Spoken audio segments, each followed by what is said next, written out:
Good morning student, welcome to Elegant Classes. Myself Akash Anand going to continue the chapter Geometry Triangle class 10th.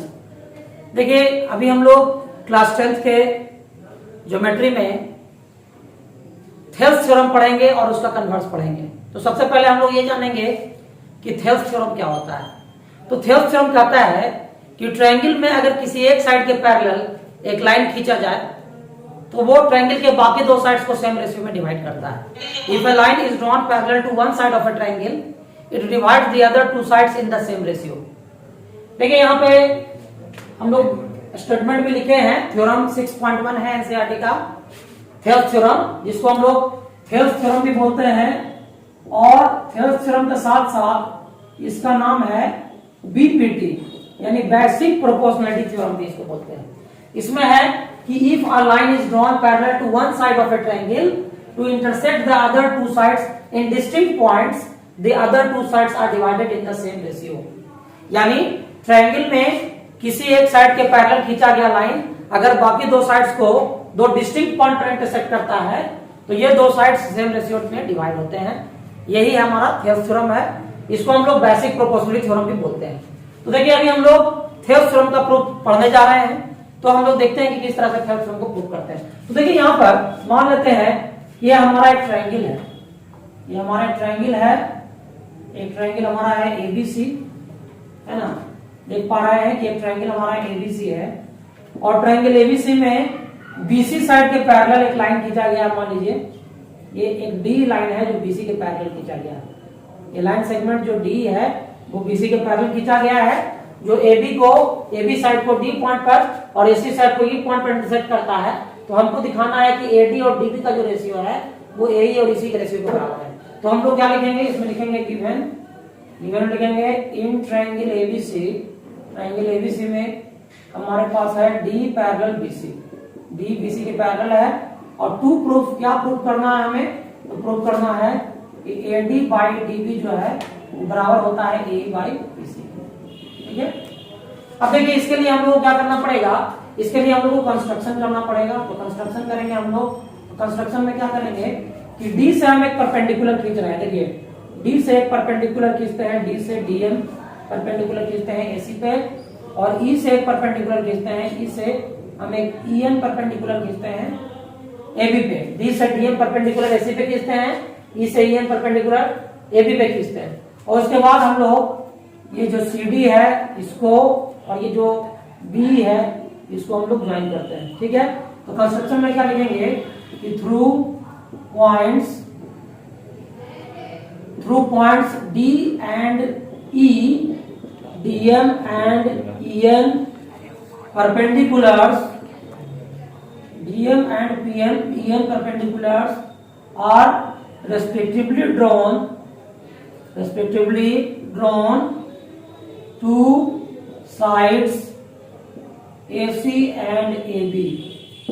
और हम लोग क्या करते हैं again फिर हम लोग लिखेंगे BE and CD are joined, B और CD को हम लोग ज्वाइन कर देते हैं।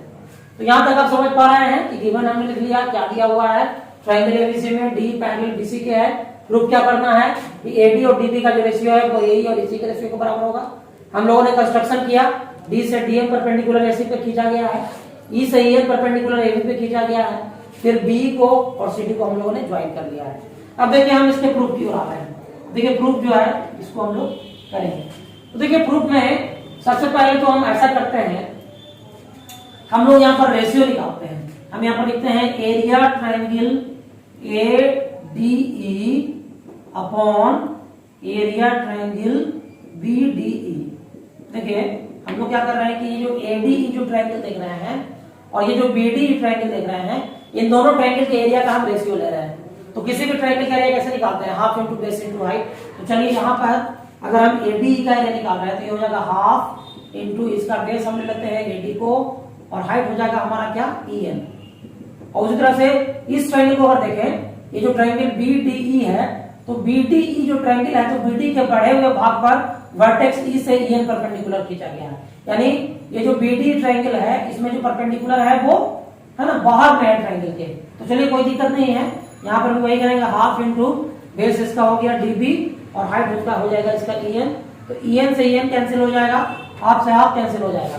इस प्रकार हमारा आ जाएगा area triangle ADE upon area triangle BDE जो है ये बराबर आ जाएगा मेरा AD बाई DB के। इसको मान लेंगे इक्वेशन नंबर फर्स्ट, है ना। ये हमारा इक्वेशन नंबर 1 हो गया, ठीक है। अब हम लोग इसमें आगे बढ़ते हैं और अब जो है अगेन अब जो है फिर से हम क्या करते हैं, फिर से हम ऐसे लेते हैं ट्रायंगल ADE के और ट्रायंगल CED के एरिया का। तो यहाँ पर अगेन लेते हैं area triangle ADE upon area triangle CED, इन दोनों ट्रायंगल के एरिया का रेशियो हम देते हैं। तो अब इस बार जो है हम इसको AE को बेस लेते हैं और DM को हाइट लेते हैं। लास्ट टाइम हम लोग क्या किए थे कि AD को बेस और EN को हाइट लिए थे। तो चलिए यहां से लिख सकते हैं हाफ इंटू बेस इसका हो जाएगा AE और हाइट हो जाएगा इसका DM। और इसी तरह से यहां भी देख लीजिए ये जो EC है, EC CED जो ट्रायंगल है उसमें C साइड के बड़े हुए भाग पर D से DM परपेंडिकुलर खींचा गया है। तो यहाँ पर हम लोग लिख सकते हैं इसको हाफ इंटू इसका बेस हो जाएगा EC और हाइट हो जाएगा DM। तो DM से DM कैंसिल, हाफ से हाफ कैंसिल। तो यहां से हमारा आ गया area triangle ADE by area triangle CED जो है ये बराबर आ गया AE बाई EC के। इसको मान लेंगे इक्वेशन नंबर 2। अब देखिए हम लोग 9th क्लास में एक थ्योरम पढ़े हैं, वो थ्योरम पढ़े हैं triangles on the same base and between the same parallels are equal in area. तो यहाँ पर आप देखिए ये जो ट्रायंगल BED है और ये जो ट्रायंगल CED है, ये दोनों ट्रायंगल सेम बेस D पर है और दोनों सेम पैरेलल लाइन BC और DE के बीच में है, इसलिए इनका एरिया बराबर होगा। तो यहाँ पर हम लिख देंगे कि since triangle BDE and triangle CED lie on the same base DE and between the same parallel lines BC and DE, therefore हम क्या लिख सकते हैं, therefore हम लिख सकते हैं area triangle BDE is equal to area triangle CED, है ना। इन दोनों ट्रायंगल्स के एरिया जो है इक्वल हो जाएंगे। तो अब देखिए BDE और CED का एरिया इक्वल हो जाएगा। इक्वेशन 1 में देखिए कि इक्वेशन 1 में न्यूमरेटर में एरिया ट्रायंगल ADE है और इक्वेशन 2 का न्यूमरेटर में भी एरिया ट्रायंगल ADE है।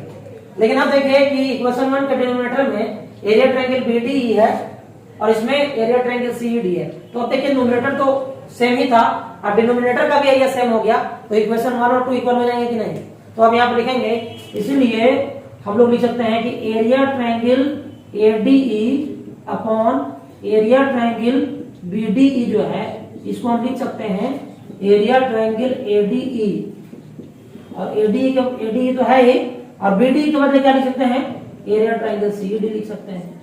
और देखिए इक्वेशन 1 में ADE और एरिया ट्रायंगल ADE और एरिया ट्रायंगल BDE का जो वैल्यू है वो कितना निकला हुआ है, AD बाई DB निकला हुआ है। और यहाँ पर देख लीजिए एरिया ट्रायंगल ADE और एरिया ट्रायंगल CED का जो वैल्यू है इस इक्वेशन 2 में निकला हुआ है AE बाई EC। ये हो गया हमारा फ्रॉम इक्वेशन 1 एंड इक्वेशन 2, है ना। तो इस प्रकार जो है हम लोगों ने थेवेनिन थ्योरम को प्रूफ कर लिया है। इस तरह से हमारा थेवेनिन थ्योरम जो है प्रूफ हो चुका है। यही हमारा थेवेनिन थ्योरम है। आई थिंक आपको समझ में आ गया होगा। आप चाहें तो इस पूरे डेरिवेशन का स्क्रीनशॉट भी ले सकते हैं, ठीक है। तो इस तरीके से हमारा थेवेनिन थ्योरम जो है प्रूफ हो चुका है, ठीक है। चलिए अब हम लोग थेवेनिन थ्योरम में कुछ इंपॉर्टेंट एक्सटेंशन है, कुछ इंपॉर्टेंट रिजल्ट है जिस पर हम लोग बात करते हैं। तो चलिए अभी हम इसको इरेज करने जा रहे हैं, इसके बाद आगे हम लोग देखते हैं इसमें क्या होता है। तो हम लोगों ने थेवेनिन थ्योरम जो है इसका डेरिवेशन कर लिया है। अब आगे बढ़ते हैं इसमें। देखिए थेवेनिन थ्योरम का जो रिजल्ट है, हम लोग इस रिजल्ट में थोड़ा सा एक्सटेंशन कर रहे हैं, यानी थोड़ा इसमें हम लोग थोड़ा सा परिवर्तन ला रहे हैं, क्योंकि इस पर आधारित जो प्रॉब्लम्स हैं वो भी आप उसकी सहायता से सॉल्व कर सकते हैं। देखिए यहाँ पर क्या है कि अगर मान लीजिए ये जो ट्रायंगल आपका है ABC, ये आपका ट्रायंगल है ABC और ये ABC ट्रायंगल में ये जो डी लाइन है वो बीसी के पैरेलल है ना। इसको थोड़ा समझिएगा आप लोग अच्छे तरीके से। यहाँ पर हम लिखा रहे हैं एनबी, यानी नोट है कुछ। यहाँ पर देखिए कि in triangle A B C, ये आपका डी जो है वो पैरेलल किसके है, बीसी के पैरेलल दिया हुआ है। डी बीसी के पैरेलल दिया हुआ है, इसलिए एडी बाई डीबी जो है वो बराबर हो जाएगा ए बाई ईसी के, है ना। एडी बाई डीबी जो है ए बाई ईसी के बराबर होगा कैसे, by BPT, basic proportionality theorem या थेवेनिन थ्योरम से, है ना। अब जो है हम क्या करते हैं इसमें हम थोड़ा सा जो नीचे है उसको ऊपर करते हैं, ऊपर वाला जो है नीचे करते हैं, न्यूमरेटर को डिनोमिनेटर और डिनोमिनेटर को न्यूमरेटर का फॉर्म लाता है। यानी अब हम इसको ऐसे लिख देते हैं AD DB by AD equal to EC by A, ऐसा कर देते हैं, कोई फर्क नहीं पड़ेगा। अब हम लोग क्या करते हैं, adding one on both side, adding one on both side. अब दोनों साइड में हम लोग एक जोड़ते हैं तो क्या होगा, 1 plus DB by AD is equal to 1 plus EC by A. अब यहां से एडी को अगर हम एलसीएम लेंगे ऊपर में आ जाएगा एडी प्लस डीबी, यहाँ पर ए को एलसीएम लेंगे तो यहाँ आ जाएगा ए प्लस ईसी। अब देखिए एडी और डीबी को जोड़ेंगे तो एडी और डीबी जुड़ के हो जाएगा एबी, और यहाँ एडी है, यहाँ पर ए और ईसी को जोड़ेंगे तो ये हो जाएगा एसी अपॉन ए है। और फिर से हम इसको उल्टा करते हैं, नीचे वाला ऊपर, ऊपर वाला नीचे करते हैं तो फिर से आता है AD by AB equal to A by AC. देखिए this is the another form of Thevenin theorem, इसका भी आप इस्तेमाल कर सकते हैं। अभी तक हम क्या बोल रहे थे कि एडी और डीबी का जो रेशियो है वो ए और ईसी के रेशियो के बराबर है, लेकिन अब हम इसी रिजल्ट को एक्सटेंड करके थोड़ा सा एक्सटेंशन किए इसमें और आ गया एडी अपॉन ये पूरा एबी, एडी अपॉन ये पूरा एबी, ए अपॉन ये पूरा एसी, ये भी थेवेनिन थ्योरम का ही रूप है ना। इसको भी हम लोग याद रखेंगे और हम लोग चाहें तो इसको डायरेक्टली भी यूज कर सकते हैं। जहां पर कि डी पैरेलल अगर ट्रायंगल एबीसी में डी पैरेलल अगर बीसी के है तो हम आराम से लिखते हैं AD by DB equal to A by EC. तो अगर हम ये भी लिख दें एडी बाई ये पूरा एबी, ए बाई ये पूरा एसी, तो ये भी हमारा सही होगा, ठीक है। और देखिए हम इसमें थोड़ा सा और चेंजेस लाते हैं। अब क्या करते हैं हम यहाँ पे, अब यहाँ पर जब इस तरह से आ गया है हमारा एडी बाई एबी जो है वो बराबर आ गया है ए बाई एसी के, तो अगर हम इसको 1 से घटाएं तभी बराबर ही होगा। तो यहाँ हम क्या करते हैं 1 minus AD upon AB is equal to 1 upon A by AC. और यहाँ से देखिए एबी को अगर हम एलसीएम लेते हैं तो यहाँ क्या हो जाएगा एबी माइनस एडी, यहाँ से हम एसी को एलसीएम लेते हैं तो एसी माइनस ए। अब देखिए यहाँ पर एबी में से ये पूरा एबी में से एडी जब सब्ट्रैक्ट करेंगे तो क्या बचेगा, डीबी बचेगा और नीचे क्या बचेगा एबी। और उसी तरह से अगर पूरे एसी में से ए को सब्ट्रैक्ट करेंगे तो क्या बचेगा ईसी और नीचे बचेगा एसी। तो देखिए एक ये भी रिजल्ट हमारे पास आ गया, यानी हम ये भी लिख सकते हैं कि डीबी अपॉन पूरा एबी और ईसी अपॉन ये पूरा एसी ये भी बराबर होता है। यानी थेवेनिन थ्योरम को इस फॉर्म में और इस फॉर्म में भी मतलब कि लिखा जा सकता है डायरेक्टली। ऐसे मेन फॉर्मेट तो इसका यही है, बट इसका भी हम लोग यूज चाहे तो प्रॉब्लम सॉल्व करने में कर सकते हैं, कहीं कोई परेशानी नहीं है, ठीक है। आई थिंक आप लोग इसको भी समझ पाए होंगे। इस रिजल्ट को भी आप लोग को याद रखना होगा क्योंकि बहुत सारे प्रॉब्लम्स को सॉल्व करने में इसका आवश्यकता पड़ता है। तो आप निश्चित रूप से इसका स्क्रीनशॉट भी ले लें और इसको याद रखें, ठीक है। अब मैं आगे जो है थेवेनिन थ्योरम के कन्वर्ट्स को बताने वाला हूं। तो देखिए हम लोग थेवेनिन थ्योरम के कन्वर्ट्स पे पढ़ते हैं। अभी तक हम लोगों ने जो ये थ्योरम पढ़ा थेवेनिन थ्योरम या बेसिक प्रोपोर्शनलिटी थ्योरम, है ना। अब हम लोग इस थ्योरम का कन्वर्ट्स पढ़ने वाले हैं, यानी जस्ट इसका मतलब कि रिवर्स पढ़ने वाले हैं। तो देखिए उसमें क्या है, हम लोग अब आते हैं थ्योरम 6.2 में, ठीक है। देखिए थ्योरम 6.2 जो है, थ्योरम 6.2 ये थेवेनिन थ्योरम का जो है कन्वर्स है। इसको हम लिख भी देते हैं converse of BPT, converse of BPT या कन्वर्स ऑफ थेवेनिन थ्योरम भी कह सकते हैं। ये आपका क्या है, converse of Thevenin theorem, Thevenin theorem का कन्वर्ट भी कर सकते हैं इसको हम लोग, ठीक है। इसमें स्टेटमेंट क्या है, इसका स्टेटमेंट है कि if align divides any two sides of a triangle in the same ratio,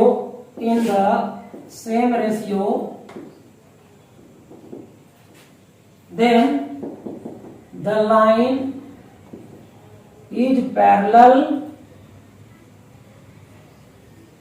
to the third side, देखिए ये जो हमारा थ्योरम 6.2 है जो कि कन्वर्स ऑफ बीपीटी या कन्वर्स ऑफ थेवेनिन थ्योरम है, ये कहता है कि if a line divides any two sides of a triangle in the same ratio then the line is parallel to the third side। देखिए हम लोगों ने थेवेनिन थ्योरम में क्या प्रूव किया था कि ट्रायंगल में किसी एक साइड के पैरेलल खींचा गया लाइन बाकी दो साइड्स को सेम रेशियो में डिवाइड करता है। और हम लोग जस्ट इसका उल्टा पढ़ रहे हैं। अब इसमें पढ़ रहे हैं कि अगर कोई लाइन ट्रायंगल के कोई दो साइड्स को सेम रेशियो में डिवाइड करता है तो ये लाइन ट्रायंगल के थर्ड साइड के पैरेलल होगा। ये हम लोगों को प्रूव करना है, ठीक है। तो देखिए हम लोग इसको प्रूव करते हैं। तो आई थिंक आप चाहे तो इसके स्टेटमेंट का स्क्रीनशॉट ले सकते हैं क्योंकि मैं इसको इरेज करने जा रहा हूं, है ना। उसके बाद हम लोग प्रूफ देखेंगे इसका। तो आप चाहे तो इसका स्क्रीनशॉट ले सकते हैं स्टेटमेंट का, है ना। अब जो है हम इसको प्रूव करने जा रहे हैं तो स्टेटमेंट को हम इरेज कर दे रहे हैं, ठीक है। अब देखिए इसमें स्टेटमेंट तो आई थिंक आप लोग को समझ में आ गया होगा, लेकिन फिर भी देख लीजिए। अगर मान लेते हैं कि ये हमारा एक ट्रायंगल है, तो ट्रायंगल हमारा है एबीसी, है ना। और इस ट्रायंगल एबीसी में हम देख रहे हैं ये जो लाइन है, एक लाइन एल जो है, ये एल एक लाइन है जो ये डी और ई पॉइंट पर इंटरसेक्ट कर रहा है। ट्रायंगल एबीसी के दो साइड्स को इस तरह से इंटरसेक्ट कर रहा है कि एडी और डीबी का जो रेशियो है वो एई और इसी के रेशियो के बराबर है। यानी हम लोग यहाँ लिखेंगे गिवन इन ट्रायंगल एबीसी, हम लोग यहाँ पर दिया हुआ है ट्रायंगल एबीसी में एडी बाई डीबी जो है वो बराबर दिया हुआ है ए बाई इसी के।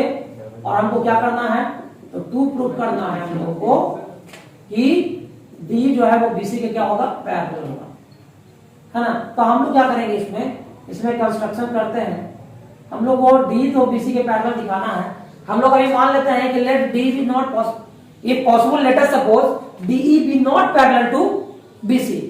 तो हम लोग क्या करते हैं कि हम लोग ऐसा मान लेते हैं कि डी जो है बीसी के पैरेलल नहीं है, तो हम लोग एक लाइन खींचते हैं डीएफ, थ्रू डी जो है एक लाइन खींचते हैं डीएफ और मान लेते हैं कि जो डीएफ है ये बीसी के पैरेलल है ना। हम ऐसा करते हैं, लिखते हैं इसमें इफ पॉसिबल, यदि संभव हो तो if possible let us suppose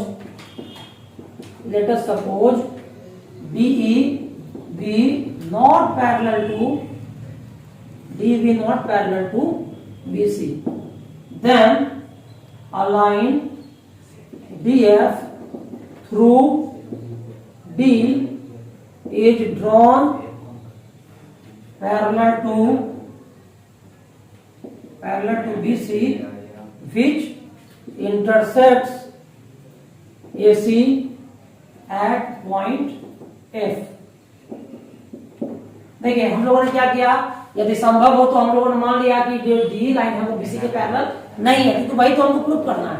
तो हम क्या करते हैं कि संभव मान लेते हैं कि डी बीसी के पैरेलल नहीं है, तो डी से एक लाइन खींचते हैं डीएफ जो बीसी के पैरेलल है और वो एसी को एफ पॉइंट पर इंटरसेक्ट करता है, ठीक है।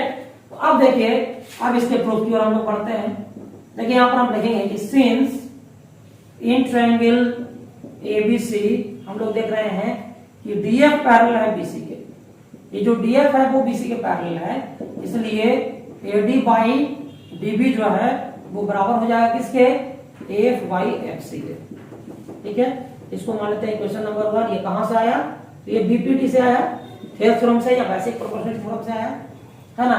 बट हमारे पास गिवन क्या है, बट गिवन हमारे पास गिवन है कि एडी बाई डीबी जो है वो बराबर है ए बाई ईसी के। ये इक्वेशन नंबर 2 है और ये हमारे पास गिवन है, ठीक है। तो आप देख लीजिए कि इक्वेशन 1 और इक्वेशन 2 इन दोनों का लेफ्ट हैंड साइड इक्वल है। तो अब इसलिए क्या होगा, यहां से हम लोग लिखेंगे, इसीलिए फ्रॉम इक्वेशंस 1 एंड 2, इक्वेशन 1 और 2 से क्या हो जाएगा, यहां से हो जाएगा एफ बाई एफ सी जो है वो बराबर हो जाएगा ए बाई इसी के, ए बाई इसी के बराबर हो जाएगा, ठीक है। अब देखिए A by X equal to A by EC हो गया। हम क्या करते हैं, एडिंग 1 ऑन बोथ साइड्स, दोनों साइड में हम एक जोड़ते हैं, बी गेट क्या होता है, फिर एक जोड़ने पर देख लीजिए, यहां से F upon F C plus 1 is equal to A upon EC plus 1। तो यहाँ से FC जो है हमारा एलसीएम हो गया, यहाँ से आ गया A प्लस FC, और यहाँ EC हमारा एलसीएम हो गया, यहाँ हो गया A प्लस EC। अब देखिए AF और FC को जोड़ेंगे तो हमारा क्या आ जाएगा, ये AF और FC जुड़ेगा तो AC आ जाएगा। तो AC बाई FC जो है, AE और EC को जोड़ेंगे, AE और EC को जोड़ेंगे तब भी AC आ जाएगा अपॉन EC। तो AC कैंसिल हो गया, तो FC बराबर EC हो गया। अब देखिए FC और EC का भी बराबर हो सकता है क्या, FC और EC बराबर नहीं हो सकता है, क्योंकि EC is a part of FC। EC जो है वो FC का एक पार्ट है, तो EC और FC बराबर कैसे हो सकता है, देखेंगे which is a contradiction, which is a contradiction. ये कंट्राडिक्शन अराइज हो गया because EC is a part of FC। EC जो है FC का एक पार्ट है, इसलिए कंट्राडिक्शन अराइज हुआ। तो ये कब, ये EC और FC बराबर कब होगा, EC और FC बराबर तभी होगा ना जब जो है DF लाइन और D लाइन जो है कोइंसाइड कर जाए। देखेंगे दिस इज पॉसिबल ओनली है, this is possible only when, this is possible only when DF and DF coincide with DF coincide with DE। अगर DF DE के साथ coincide कर जाए, अगर DF जो है वो DE के साथ coincide कर जाए तभी ये संभव हो सकता है, यानी जो DF और D जो है coincide कर जाए तभी ये संभव हो सकता है। तो इसलिए हम लोग क्या कर सकते हैं, अब यहाँ पर हम लोग लिख सकते हैं, आई थिंक इधर का पोर्शन हम इरेज करते हैं, आप यहां तक चाहें तो स्क्रीनशॉट ले सकते हैं, या फिर देखते हैं इसमें इधर लिख देते हैं। तो यहां से हम लोग जो है यहाँ पे हम लोग लिखेंगे hence DF and DE are the same line, इसलिए DF और DE सेम लाइन है। सो एज DF पैरेलल, अगर हम DF पैरेलल BC के हैं, इसका मतलब हुआ कि D पैरेलल BC होगा, और इस तरह से हमारा D पैरेलल BC जो है वो प्रूफ हो चुका है। तो ये थेवेनिन थ्योरम का कन्वर्स है, इसको भी आप लोगों ने प्रूफ कर लिया है, आई थिंक आपको समझ में आया होगा, है ना। तो आप इसको खुद से भी ट्राई करिएगा प्रूफ करने के लिए। और ये जो चैप्टर है इसमें जो और भी इंपॉर्टेंट कुछ रिजल्ट्स हैं, कुछ इंपॉर्टेंट रिजल्ट्स हैं इस चैप्टर में, और बहुत सारे क्वेश्चंस भी हैं जो हम लोग करेंगे। लेकिन तब तक के लिए मैंने आपको थेवेनिन थ्योरम और थेवेनिन थ्योरम का कन्वर्स बतला दिया है ना। आप इसको ध्यान से समझ करके खुद से भी चैप्टर को प्रैक्टिस कर सकते हैं। अगले वीडियो में मैं आपको इससे रिलेटेड जो इंपॉर्टेंट रिजल्ट है वो बतलाऊंगा और प्रॉब्लम भी सॉल्व करके बतलाऊंगा। तब तक के लिए धन्यवाद।